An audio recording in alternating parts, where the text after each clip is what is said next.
0593 40 65 65. What are doing to the bar? Your Benjamin Kenny Nada at the amount. Yansha Casabonase and Free Court. Na yɛmfe ani fɛnkyere mu ɛwɔ finfi mountain mekyerɛ central region ne nkɔpie mu ɛwɔ kuro baako ɛde da so no ɛyɛ Mumford dodo afrɛ ne sɛ dwoma ɛno no ɛbɛn apam ɛwɔ finfi mountain central region na nansan ɛbɛtɔ dwa kyerɛ mu a owura bia ne den ɛde Samuel ama dodo afrɛ ne sɛ Kofi Nyan no penny ɔyɛ ɔfale ni ɔkɔpo ɛkɔyi nam na video bi ɛbɛtɔ dwa awa abɛɛfo ntentan no so a owura yi etimi agere abaya ketewa wanya mfinhyale du miensa tenden ade ne tadua ne bema afa bɛyɛ yachi ene ne da emani pa bi nso etimi atwofo kamla esini so a wonum etwa ebo papa ya baso saa papa yi so ani agye akyese na adwuma a wɔhye no enya asem kuma koram na asem we yesi ye ɛwɔ Mamford no wɔ finfin mantem nim na opani ani den ede Mr Samuel ama dodo afra ne se Kofi Nyane o kyerem a abaya wanya mfinhyia du miensen eba ne nkyɛn fie ebɛyɛ aduane ma ne tɔgye pa de me kama pam no wie na abaya ne kɔ pe ɛna hu ne sɛ Sika ete Ghana cedis ayera fie hɔnom enti osusu sɛ abaya na first kan no kyerɛ sɛ dabi sabe empenifo ase aboa wɔ sono no ne wedi aso pa enti sɛ ɔba ka pa do wudi ebetua ka enti wa abaya Sika yi sɛ wafa mpa enya de ebenya bi atua abaya so mi sɛ Kofi mesra wada ma me nkɔfie na me nkɔgye Sika ma me hɔ me na on me na kra me kwa obetua babosia de mam na nka jam de betua ka Kofi nya kyerem se dabi enya bosia asem Sika wafa enti mesra wo geto ha ne de oba ha sa na ye no wo boka pe odu de ne tua wo yankopɔ ya dom wo ya abaya ho kwan no so ye mienu ba ko ne ye medea enti abaya wo po mpo ne me no bagye tibia yampam ene Kofi Nyan eka abaya to ho no ma asa agro ode ne tadua de fa abaya yati ene ha den aha mre aha den na mra ne da ne so do okanie ene me no bede atua ka ade ayemi ene medu bone pa me na ayam sa no ene me kire opa mo say yes twede yampon yakopon wote ase pa na wo kwa hye wo line pa emai wo pe bia wo nhye da mmoka ade 30 Ghana cedis 20 Ghana cedis wo benya bi na we de hyehye ne nyina ye kama ketua bi pe eda me no dai me hye ase anopa me no beda saa kopema wiadu mienu 12 pm ansa na megyawo eno achi nso do Nhyiraba ko bia eye 20 Ghana cedis nti 80 Ghana no wuche ma be no hwede 9 me no da ede ateka na no ana asem we kopie posifo a wonom wa pam ensa na mokwachi opani ni kopie mu e wo mranim na ene eye Cape Coast eye security court ya maame a wote na dwamum onimnyamfo na napa kweba nunu e kyerem a opani ani din ete Kofi Nyan dodo a bon sam na ne ani din pa sha daka mum eye Mr Samuel ama oyo fale ni oyi nam e wo Mumford a wo central region ade a waye ehu pa eye defilement abofra go susa emra ma ho kwan sa woni ne betimi ada 13 years de adan openi enti wanye ne ye wanya mfinhia na aduanan kron 49 years batumi ne aboya wanya mfinhia no du miensa de a etia Ghana mra enti kwatu ahye se openi a ni den ede Mr Samuel ama dodo abon mla ne se Kofi Nyane onkonko da afia se mako mfinhia du na wanya dwumaden emfa nka ho se abaya fe ene wadi mfinhia du miensa wo kyerɛ sɛ wawi Sika ete Ghana cedis nti watumi aka na to fom etin nantem srade a Ghana mra echi na meke sɛ no court no gyina o Ghana mambra ɛyɛ section 101 ana 101 cross 1 and afin so ɛyɛ criminal offences act no ɛyɛ 1960 1960 no so gyina so ɛyɛ article 29 ɛkyem sɛ sabe so obo modern a hya abaya ondu mfinhia du nwotwe ene ne da ɛyɛ defilement wasese no nti no okwakwɛ adwumaden na kyerem de ohwe ade a wapin na Ghana fo beka ya eye chief inspector Isaac eye Evans Entei or deputy public relation officer at the Ghana Police Service at the on na yakwadubɔ for the battle court na nim say in fact and amonto Kofi Nyan etu ntene court no kyerem say ade we die eye so shameful and eye inhuman just eye ade asabi enje ni pasam emwo mpo na nkase eye wo saa and na finsi tete Ghana mra et na finsi ogu nipa ho finti papa yi onkodam finhia tu no nya dwumaden emfatato ne yenkɔ Mumford emra asem we si ye no emra opani ene abofra ide no ensem sei ene ono ne ka yemla na ono no eda ne yenkɔtie entwema hodo a etwagu yemra Kofi Nyan one abofra no eda no beba me ye nyimo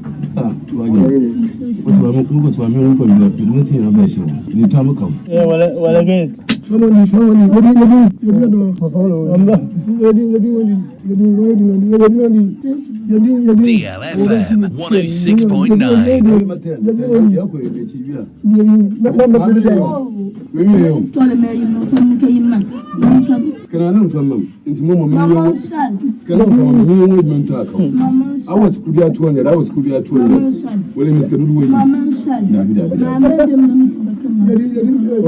DLFM 106.9.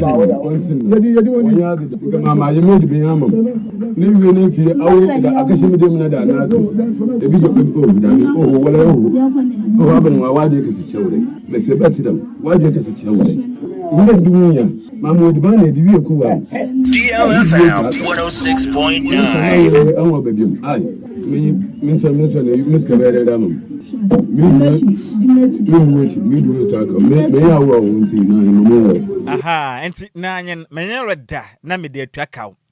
Asama awreko pa enene court echiri mi say Mr. Kofi Nyan adodo a eye no ne yedin a dodo ade frɛ wa wodi a hya daka mu no ɛwɔ Ghana card so eye Samuel Ama din a ankanim nyam go mu sei waguanim asenti no kodam finhia ne du na ye adwumaden etato Ghana ne ya wutie mai for adwen kyerɛ ne fa Facebook no so DLFM 106.9 validity na etemo na ba no mo ne court ye adwen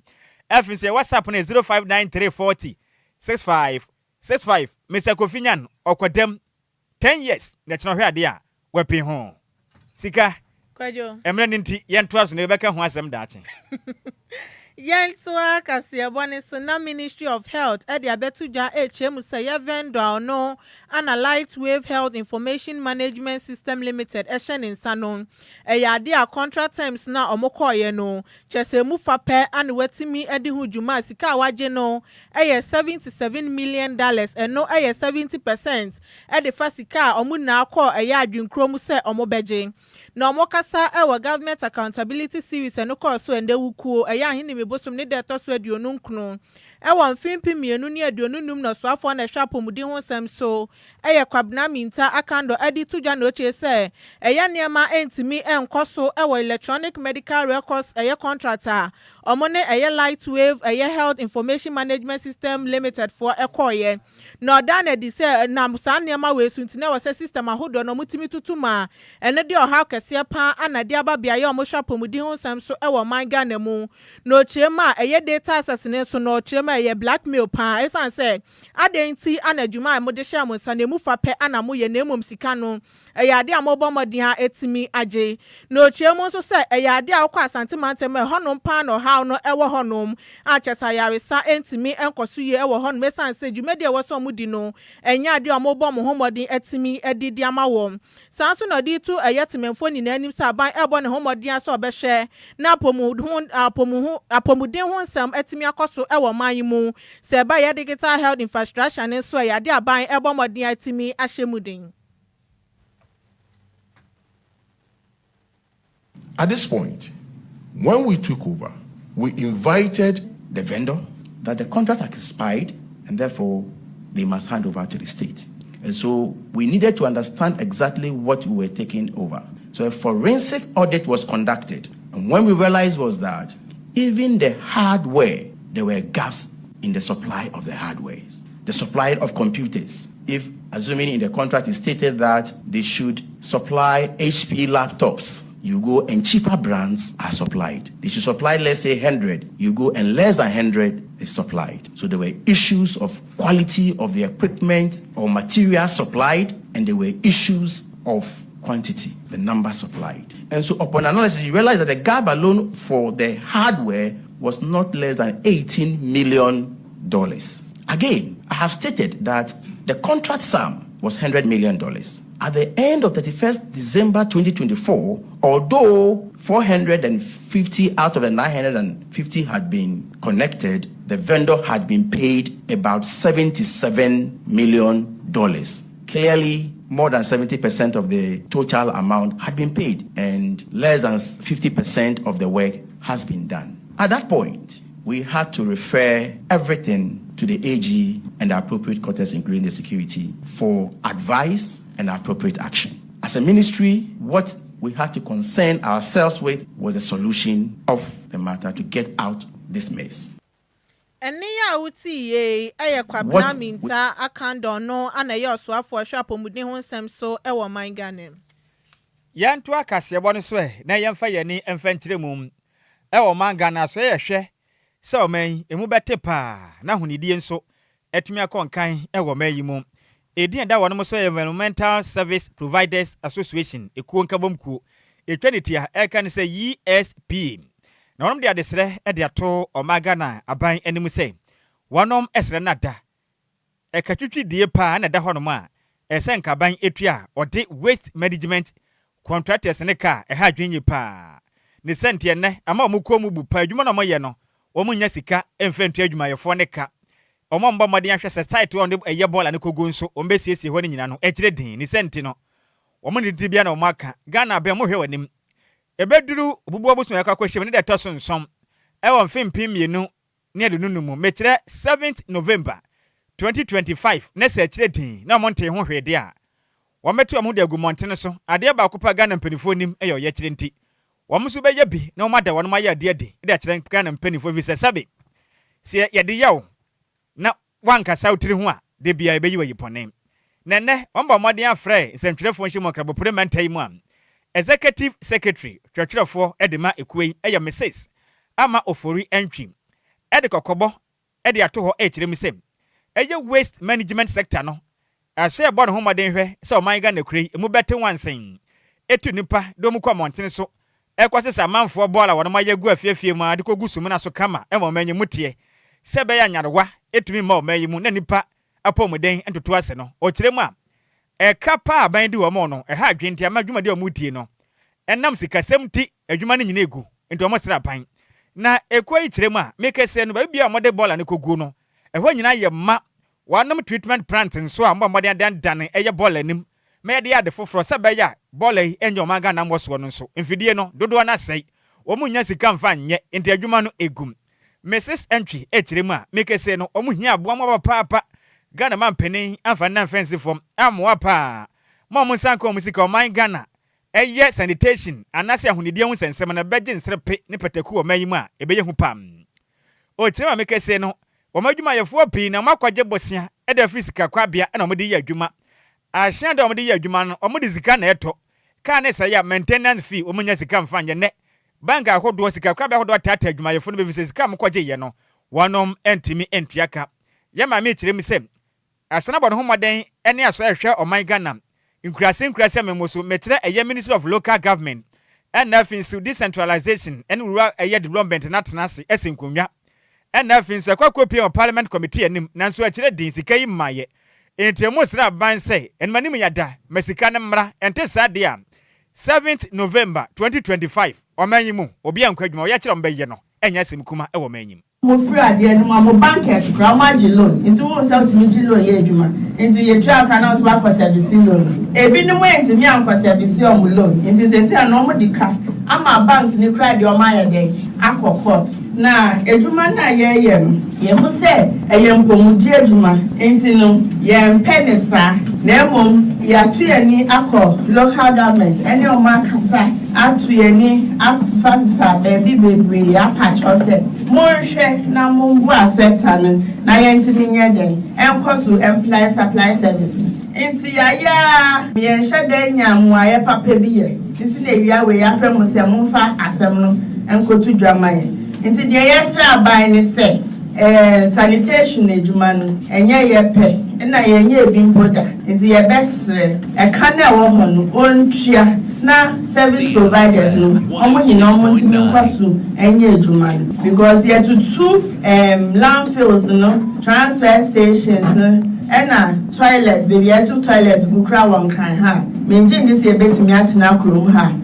best 3 or 4 days enu danche ebekwa kofa ya re ni oha bebre amaye ena de toso miensa ni chesi mkrofo bebre so edwuma e ba be se eni ade wo se mkrofo kotina fi nti ye yesa ni se omo bankers e de omo akọ ena suppliers say ye fi omo bio omo so omo abre won ti mi nya business sa 2 years so won ti de bia na omo story eni nti omo so omo ape nti yesre omo yes raban yani aban na ye adwuma no sanitation mpomudie nti ye we ye yesra ne se aban entwa nani mehwaye na ohwe ye sika asem ne maye no ne ye ntenase ne ehwe se no betimi atwa na ye mpesi ebedu babia 7th November no sa ya antihia ne akoye de yakọ shut down yakọ na chesi ye nye adwuma biom nti nkra ha nyina ye nsesa bola because unya baby nkotungu baby akwakotu ewu no ne pa no oni ho oba be service abeye abiama no waye nti ewia we ye hia ya ye fra ba se ka na eda ho no nti ontwa ye ni be hwe ye ne ntenase ne ne nka na ne kwakra mu no ena messages ama ofori entwi kasemu ena wo kiremu am ade abako atete wo mu yipa ene se enipa hodom no mu ye adwuma wo mom sesa eye ball aso ye ho no no sesi ade in fact atokodo pa nkonta atubentum asitinama ye den papa de aba wo no ma wo mu kiremu a wo mom kwa fiefiem ekwasesa bola eno achi nso ahyenkafo atwa wo ka no ede kwa damping site ekwahwie bola ni guru o ma sitinama ye den edu babia chese sika kono betua maka na bi ni honom eka ne ese ya omunya sika nsisi ebiompo ade abakoko atwira mu nsuru mpo ani se omakọ sesa bola ne de aba no ehu pa obahu se mensini assemblies no ena ekere wonmo boa wonmo nye eye fix enti bola ne se do se mpo a wo de ka ne kofa wo ntumi nkire sika wo pesa wo je omo de code aba bonten na wa bo asan ni sika ne de atoso eba ne sa pe na se be adwuma no mo ya se fa so obi ani so omo tua ka ne wi omunya sika enya mfaso bia wo so mfa ne odwumadie nti we dia in fact abanya sakyerem na assemblies na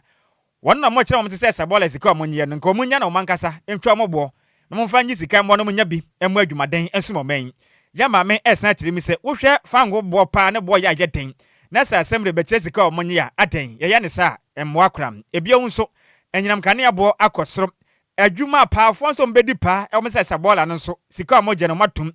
sanso na nsiesie ka ni bi kwasɛ yenye ne yeni ade a ne nyina abo akosoro enti aba ne sɛ ne mo be kyerɛ sɛ sika mo pɛ na yenye yi eba ne sɛ na adwuma mpɛ mu gunuto de ma ya nam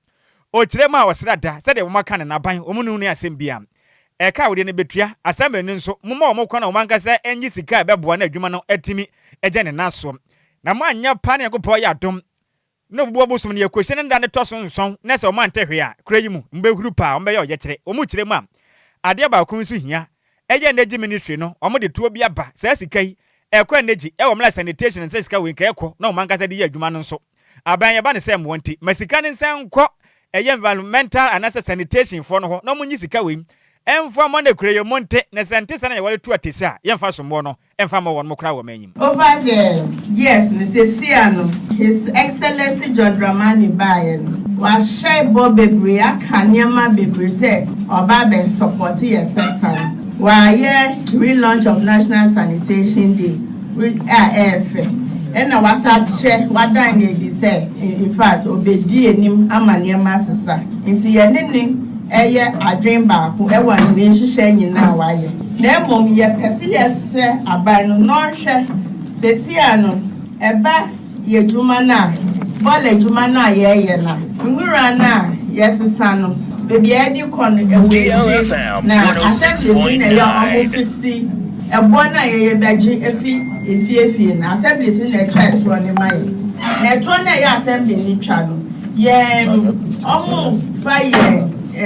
cost of operations as a business nyina say ye tofu ya to ye car na ya to ye car ya fuel car no na ya say ye human resource ye we nyina we ni akwasa bala na assembly ni be chere say wuntimi nji say bia ebo ni nyina say ye nji 100 assembly be ka say dey wuntimi nji 100 e say wuji 20 into surface na assemblies ne fix my shada and cover ejuma na ye no into ama ejuma no make us say companies be collapsing into na mamu with the dance e bi o hama say cars na ni na nkro ni nyina ya did down I rickety because it is one of mojine more munya profit they are not breaking even into no yes the assemblies no on be na omuni yatnase na mo fees na ye behwe cost of operations nti be hwe car ne bo fuel autoye na taxes in your mouth betia and your mouth by your money and son of my trap one mine. Any awuti ye no and a year executive secretary at the Environmental Service Providers Association in Kuni Creditia. Can say ESP, Omohas or Magan Mubeti Nefin as yet too. The day at the messages ama ufuri entry. Na manipwe yen sem training. Elvis Kuma Samson and the day ebesomye. Yentwa Kasiabone Suna Chamber of Oil Marketing Companies at the Abetuja HM say Ghana for and share nim so bubobu so many day can one fimpim ye near Dionunum nimu a yadia fango boaso eba bete akofem ye pa no mu chema petrol boa ebete ako 5.21%. A boano ebeye 12 cedis 92 ye pesos per liter na boada dano na ye 13 cedis 93 ye pesos. Sanso ana diesel ebeti akoye 6.03% and asa 8.13%. Ane buano ebeye 13 cedis 10 pesos edi 14 cedis 56 pesos mu. Na LPG so ebeti ako 6.66% and obeye 13 cedis 60 pesos per kilogram. No mu chema so mu na abomodia de ye buo we na di juma ewo eye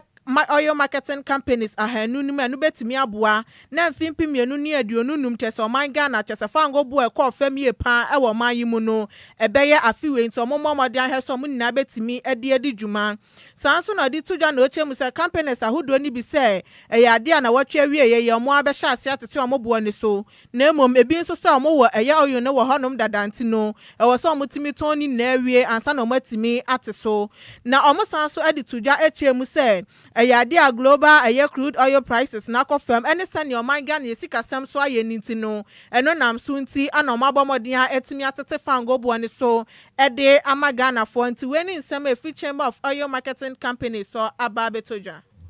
yanto ade oman adwuma ka se bo no so na yemfa ye ni mfankyere oman kan e mahye betwam na make se mahye badwuma cha mehene ne den ede oniminyamfo right honorable Aban Kingsford Sumba na Papen ede kokobo ede atudwa echiremu sen o my Ghana yatumi atoaba apaw mahyebedwafo pii wo mayimu am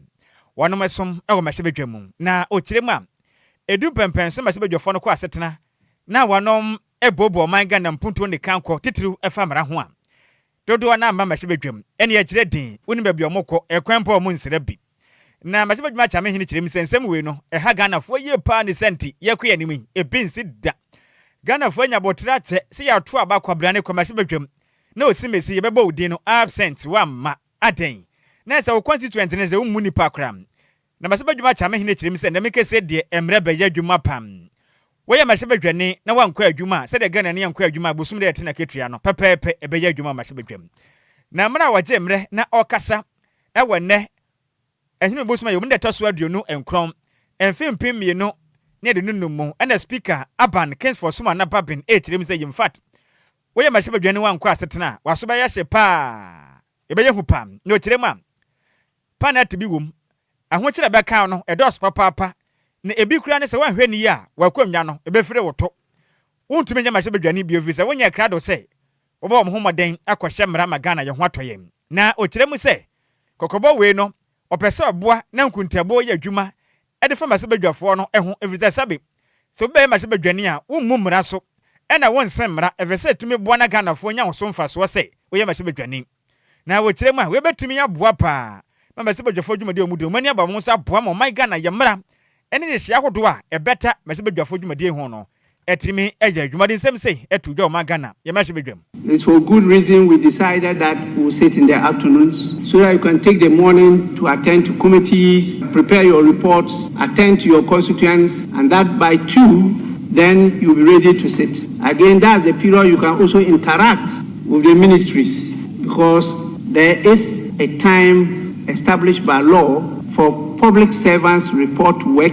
and to close from work. And so that is a good time for you to have the opportunity to interact and change things for and on behalf of your constituents. It's for these good reasons we decided to start sitting at 2. I also encourage the fact that the time people are working, they may not have opportunity to observe you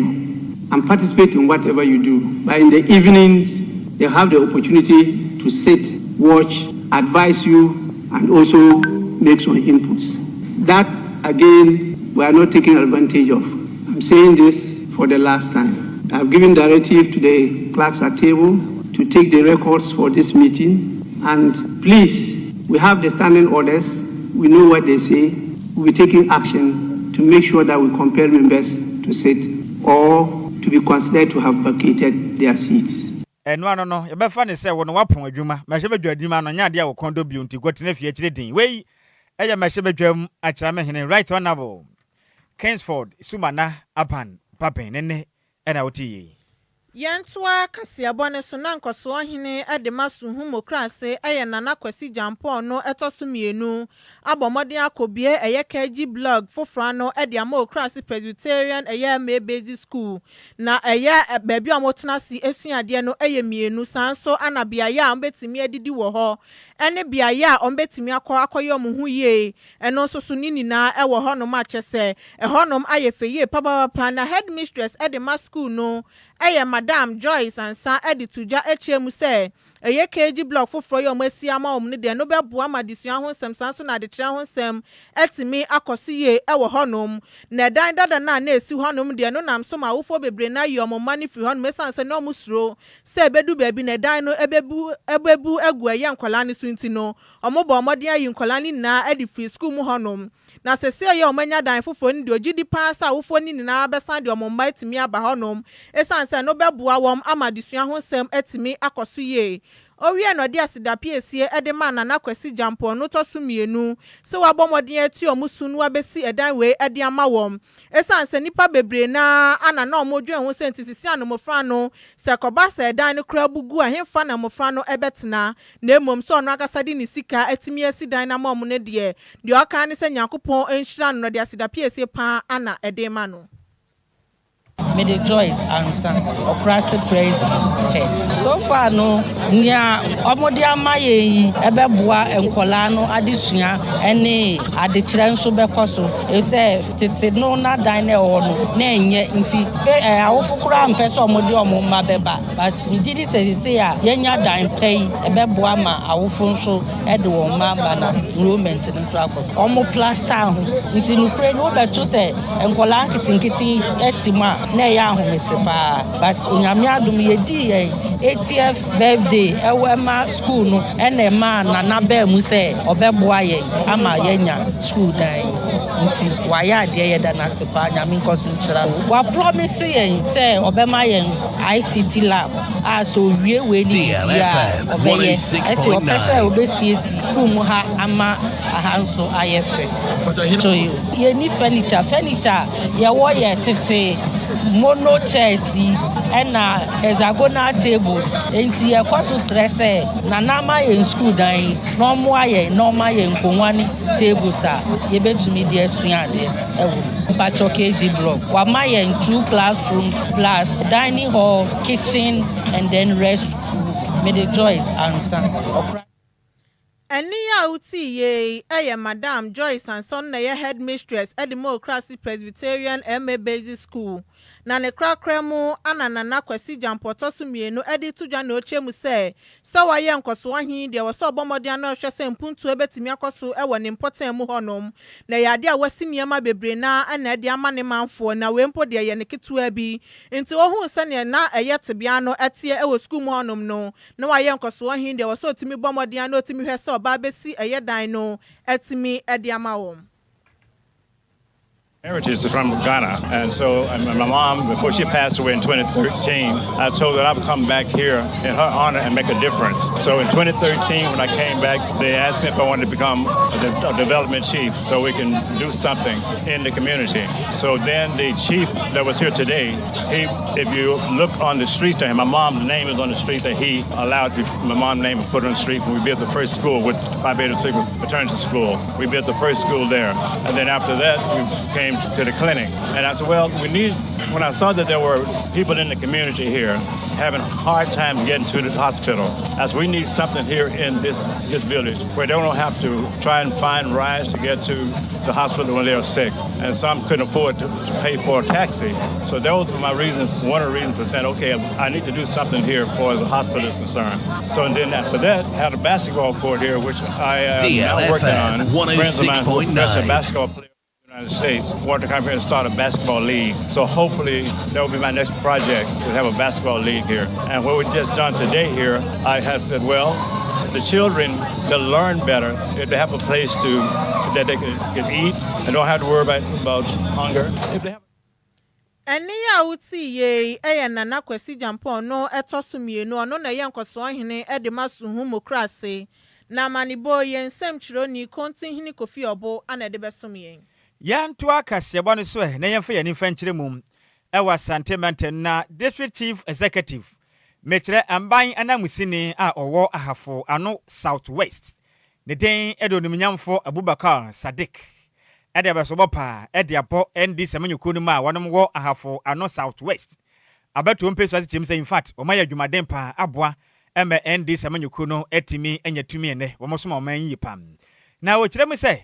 Ghana man pani bontoa no o hyebo pi so obapa beboa na Ghana man etimi akwana no senti obo ma ba so pa na moso beboa ema mpuntu atumi abade hia wonom ewo ahafo ano southwest mensin no emum na o kire me say Ghana man pani bo hia wo hye ni nyina no o kire say the women's bank beboa na beboa pa ema Ghana man so adwadifo titiru manya sika da yadwuma Ghana sika abehye ata so pam no kire me say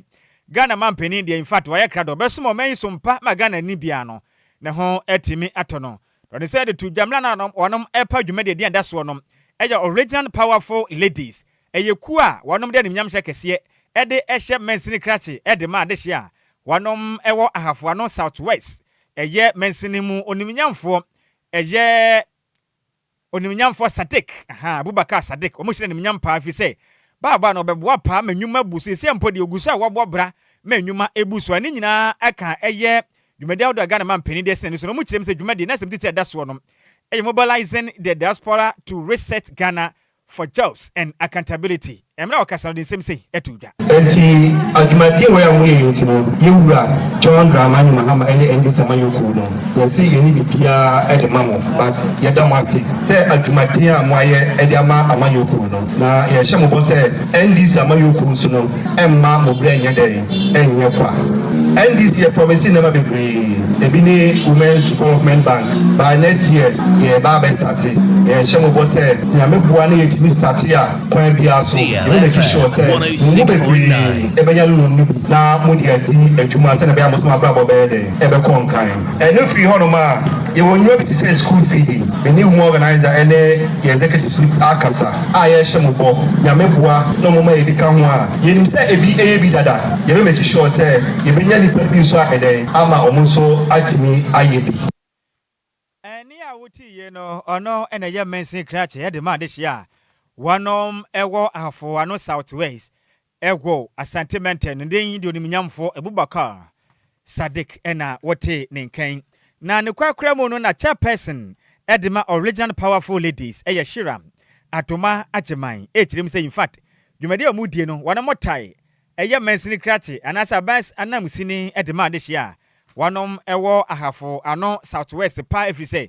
wo mahunu say wo bo adwumaden eboa mebu no pi na enya adwuma ye ene modin ba mobo no esafata sebe wo meta na chefi sebe mpenifo se eto hwei aya na enya kitafo na ye na 20 wo mo ye we dia bone chidoma boa mempudwuma buso ede ma de hia wonom ewo ahafo ano southwest mensini no emu Sauti edina aseche ne se ema omo akukudwo no kwa ye ma akukudwufo ahodenfo ne ahofefo na yaka ye ho abom sebe ya ye be ma ho no Abubakar Sadiq ne nidaso ane ne nipa owoma afano Southwest constituency abem enti ye mai ye ka ye ho bom sebe ya ye de ne niso ade hunu no ebeto amanfo ewo afano Southwest constituency ni nyina eni obi beti makase na bebo because nyoma papa His Excellency John Dramani Mahama no eni kwa se obi ama na ye share yempote mu hampo a honorable Abubakar Sadiq a ye John Dramani Mahama na musini no ene baba bebre na oye yempote ma ye share yemfield ye we yensabonkum so a in fact na atete asai pa na so enam na ho de ne nipa a wo makroyinti baba be ye amakro no ekoyinti ye be mu ye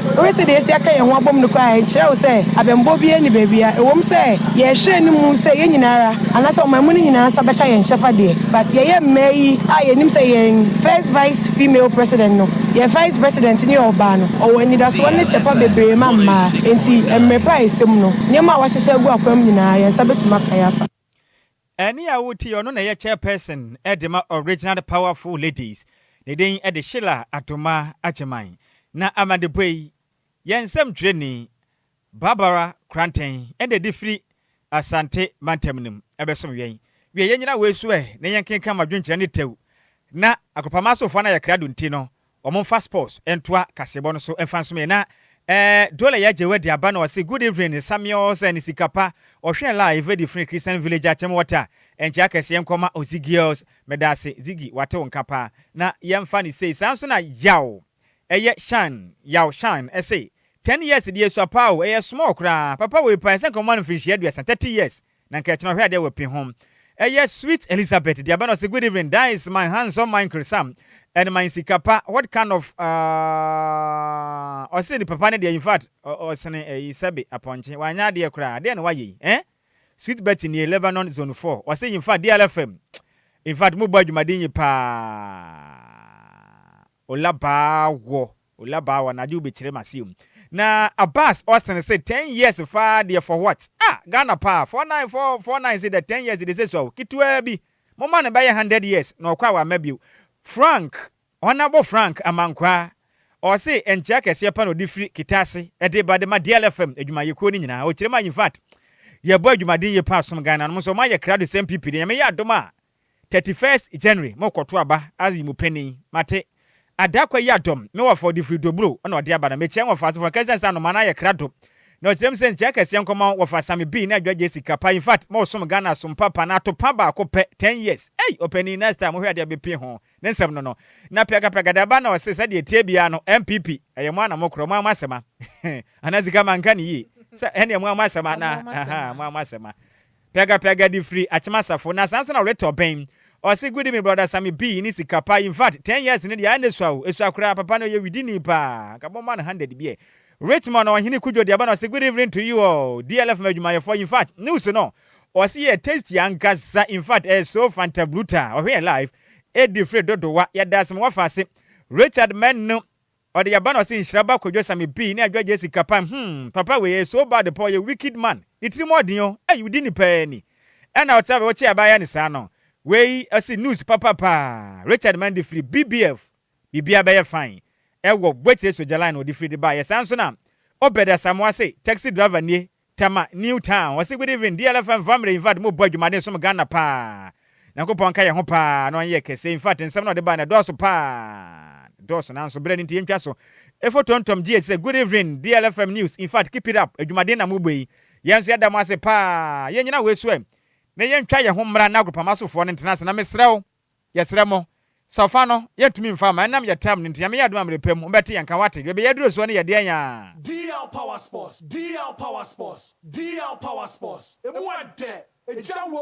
that down. Pressure, Misaka Sante, Misaka Sante, Asante, Misaka Sante, watch your one on Misaka Sante, Borike!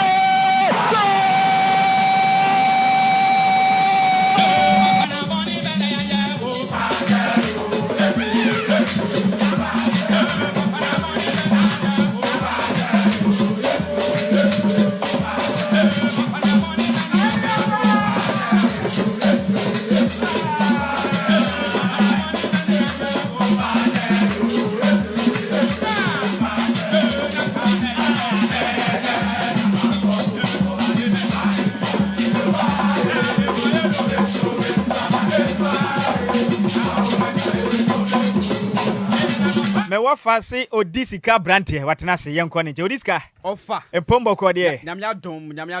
dom ye se ade kyen ya ne ye de afe eno ano se tempo ani nso de ne eti anwem mu ani ye to ennamu se ya ennamu sa tete pa ye sha ya be 1 week ni 1 week pepe abro yi puma kwam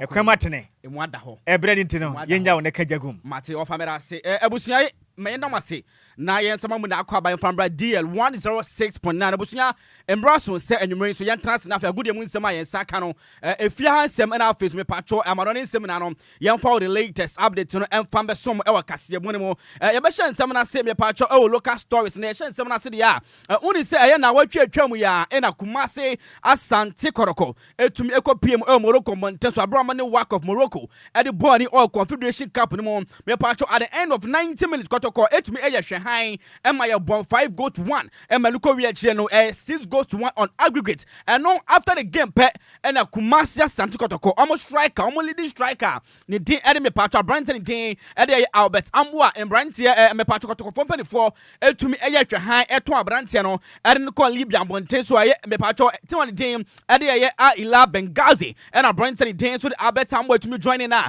me patcho since Abrantie ni joining afei and Abrantie asha si Abrantie eye training and to me Adjoa Agyei live on Facebook first time Abrantie join me patcho tima ni din Ila Benghazi no afei na Abrantie ni din Albert Amwa and so asha si eye training no ma ya this latest update no and no so etime de bro mo enti my breaking story no e we DL 106.9 from Dima Madam so me patcho story no and to me en me patcho authentic and afei live pictures number bonte so ya this latest no and no so etime de bro me patcho away from that yam through now for yam free ni nchemu e we patcho papa ni din e de me honorable Felix Kwachi Fosu or no en me patcho government communication minister or the smart to draw say kwan ya first wa ya you try the Black Stars of Ghana the senior national teams no sa kwan so ayam faso now for yentua me patcho timal din e the Black Queens of Ghana so bonus akam na no yentu enfama or the sansem e to draw Abrana Black Queens me patcho omo Egypt everybody the second leg encounter e were across posted no bonus sa esan common saka e wo WAFCON e course no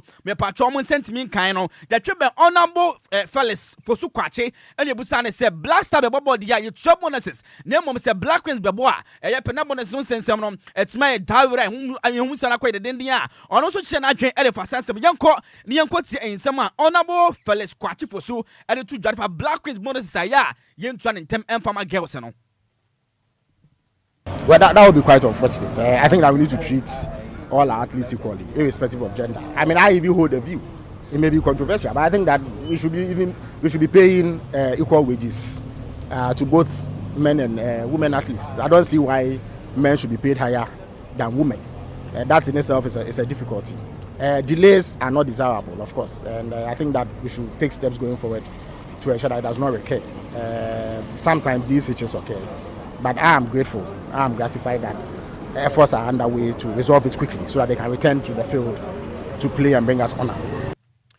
Right, ebusunya ene ya wotie me patcho honorable Felix Fosu Kwachi ono ene government communication minister at the presidency ono de sansem edu to judge for Black Queens bonuses se be tua pena afen sem na kwa bebre ba ono so adwen kira ode atodwa no me patcho ya say afia ba ne ye die onu se Andra ene the Black Queens of Ghana at the Accra Sports Stadium Egypt man no bomb kan na ya omontumi anti ekarma da braka after the game in a coach edema the Black Queens of Ghana papa ni din edema patcho kim last ede atodwa se embaye one body mama bono e don't know na nia je papa enti obo Black Queens na ba so yanko ne yanko ti asema head coach edema the Black Queens of Ghana kim last ede atodwa after the game. I mean, if you take in the WAFCON, there was a long time ago that a women's team took themselves to a bronze medal. And also, I don't remember how many exactly, but the biggest part of the group in that team made their first WAFCON. I think it was maybe like 18 players or something like that that did their first WAFCON. So with that experience, of course, going to help us in the future. So we are a young team and a new team, especially I will say. So this group is just getting better and better, and you can see. In the end of the day, we respect the opponent, Egypt, but in the end of the day, of course, it's an easy game if you win with 7-0 over 2 games, and this is the... All right, Papa the dear came last. I know head coach at the Black Queens of Ghana. And your cocoa tea and or so your business came last. And my words, we have a moment I qualified to the WAFCON and to Miakoso. Yamaya my patron next year. Me patron, oh, you're proud. Our guest, you want. Are you impressed with your performance? My patron, Andrew Amademao, over the Cross Sports Stadium. In the women's football history, we had a great summer when we took the bronze medal. So, of course, we want to play the tournament again. We also know that the potential can give us a chance in what's going to be the biggest tournament in the women's football history, the World Cup in Brazil, if we make the top 4 in WAFCON. So these have been 2 extremely important games for the team and for Ghana. Right, we are in some of Papa Din at the last head coach at the Mother Black Queens at the 2 draw. Yeah, twice so Ebisan said, only said the senior national team, the Blasters of Ghana. Papa Din Tuado, Ebua, and the qualified call me Patro World Cup. No, amount for Casabe, Papa Modern more and so and you was some brutal. Me Patro, amount for me, and said, young Pamu Papa Din at me Patro Otuado. Also, are you ready for a fired? Are you ready to be sacked? Oh, the Black Queens are catching. I intend some Papa Din Eric last at the 2 draw. I had another 14 offers when I signed for Ghana, and I did it of a reason because I want to be here in Ghana, and I think I can help the girls and make a little bit of a difference. So together, I think we are on the way to something really, really good, and we showed it already in the summer. So DL Power Sports.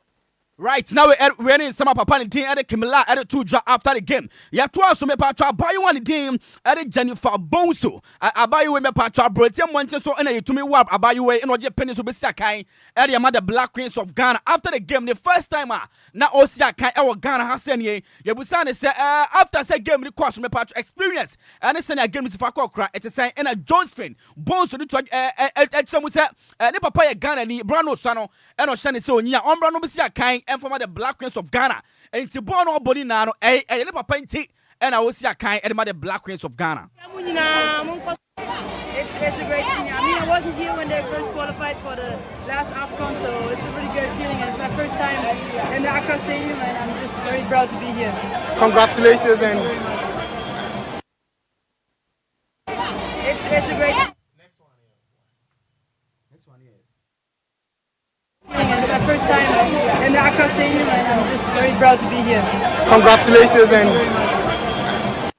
right now we are in some buy one daily Josephine Bonso to me at 2 draw me patro yan to so na for yan Black Queens who send someone engusu enfa somo e wo me patro kase bono so na enomu and I buy one daily comfort yabua. Also after the game, Wakasa, your boy, a catchy, and a Ghana from what I said, Josephine Bonso, a resabro from English, no ho, you really translated by tree when I comfort Yabua, a cancer Ghana forming draw, on the PM or cross posted Robert Black Queens at ya, or much Egypt by 4 goals to 0. Ghana form a Chamuna, Munkoswana, Mun support here. Nothing and what's your goal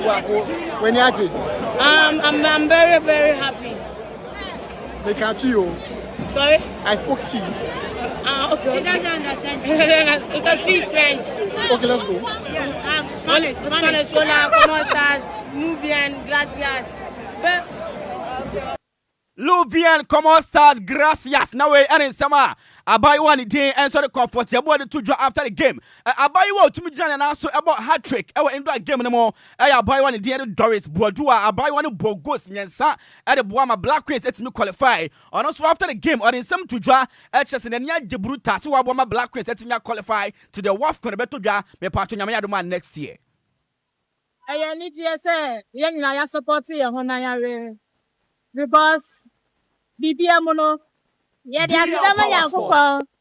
Yeah, because they're happy to me. Yeah, focus on the Yamiadom Yawene and Mashaku. My happy summer Shaku. The Manchina was from Yamiadom. BBS, that's all. I can't what fun again. So, yeah, watch out. Right, we're in summer. I buy one day at Doris Bordua at the 2 draw after the game. Me patro atuasoka say me patro WAFCON is next. Into na ya hwe anim say WAFCON Black Queens betimi aya da bibia and so etimi aya kama ho. Na onu mi say papa ni dey Kim last ono eye head manager no me pa anase head coach at the Black Queens no and buy on sha celebrating na me patro champagne. Ye hwegu no ho na and buy one air bonachi air tan to sabi after the game ani no na me patro emu aya de pa yanko. Now for you to me the feel after the game celebration and players you know to me celebrate to coach Kim last.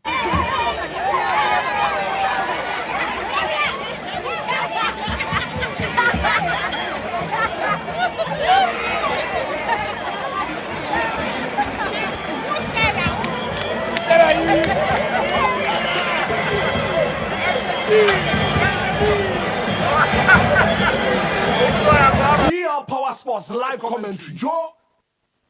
The way any celebration after the game, players, you know, to me, Edema, me patro, head coach, Papa Lidin, Edia came last, our whole young flu, now for young for any Yanian Chemo, me patro, our year, Timon Din, Hazakes ladies. Now, me patron Tia and Saka, actually, I'm to me, Aquasani, me patron, former player, and indeed, Raymond Funny, Sawambra, and my head coach, and former Hazakes ladies are, yeah, this later, sublet, you know, and also to me at a bro, Papa Yaba Juma, a 2-year contract in our sign, Edema Hazakes ladies, I heard him say, Namia Juma, or bet Nabo, my team, and so. Etumia kwani miyamfro na Africa patro Endra teams etumia qualify our the Women Africa Cup of Nations abeto dwa all the way in Morocco no 2026 17th March to April 10 no yamfa teams no etumia former dia me patro Zambia etumi qualify our ho Morocco qualify Tanzania qualify Africa Malawi qualify me patro Mali di Algeria and so qualify Nigeria qualify Ghana Kenya obanya Burkina Faso South Africa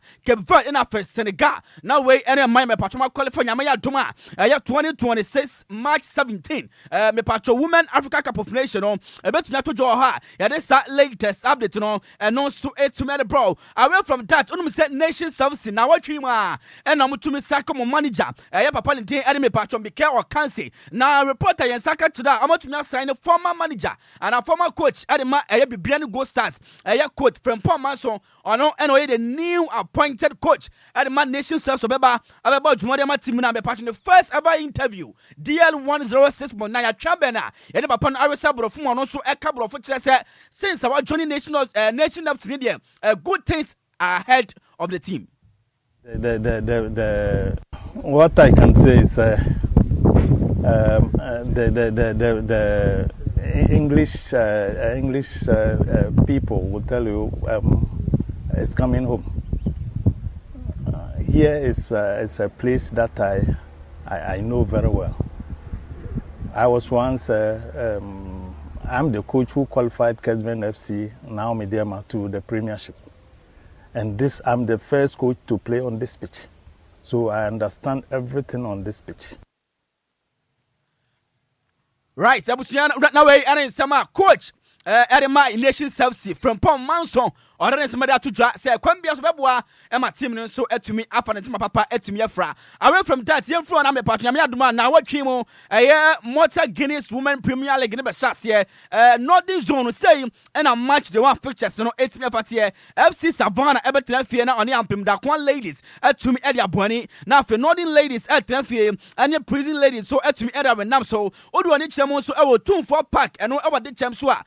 Town ladies at Tenfie and Kumasi Sports Academy at Nyabana for Dreams ladies and so about me patro a Bantama Astrotev now amone Tamale Super ladies at to me Edia Bonnie Samson and me patro Techima a Urban Park no for so Royal ladies at Tenfie now on Northern cities at to me Edia Renam so now affairs me patro over a Southern zone as well say in a pictures at me party our Madina Astrotev national me patro police ladies at Tenfie now for amone Halifax Queens at to me Edia so now for Timon Dame at the Epiphany Warriors and so at Tenfie any ladies at the ball after Oak ladies across to folk common back team no among Hazakes ladies at the ball and Pobima Sports Complex and after Georgina and so ladies at Tenfie and also intellectuals about now for FC Samatex ladies and so any ladies strikers and so at me at the Bonnie and all me patro Ewan Central yeah that's that latest no and also at me bro breaking news me patro to Brum Yansaka at the Papa Lidin at the me patro or Dante Lamte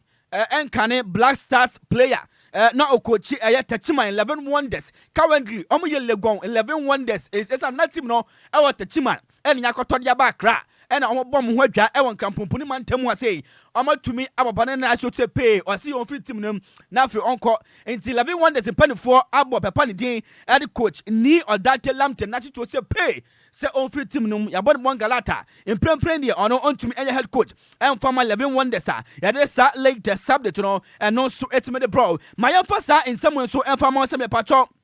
onum say our FIFA World Cup qualification Africa say no There were playoffs, me patcho bit me CAF officially at the date na ababonten. Wa announce say Nyameya Duma on the 13th to 16th November 2025. And I'm patcho kick off from ebe to me start Morocco Bonten. So na on say Nigeria mu Gabon mu afi obonyo manya ni din early Cameroon and na afi me patcho manya ni din early Congo. Na say in a fixtures no etimi fatie Nigeria early Gabon ebebo and na afi so manya ni din early me patcho Cameroon and so any Democratic Republic of Congo and so ebe to me there nam so na final no ebe koso Sunday 16th November 2025 me patcho all the way in Morocco Monteso a ya de sa latest no and no so to me edia bro abuso me yemflu na afi yen topo na afi yen comfort kokro so sem no all right abuso yen kwe na afi yen twen hombra twen ba sima na afi yen foreign tebet no ya kwama na amano ne sem no yen for the latest tablet no pa be so ya basisia Lumba in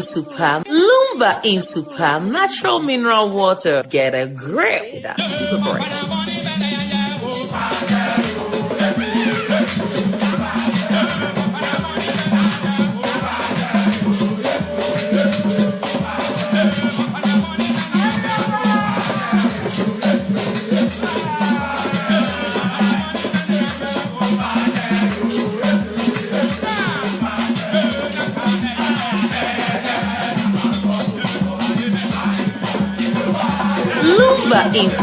Lumba in Super, natural mineral water. Get a grip.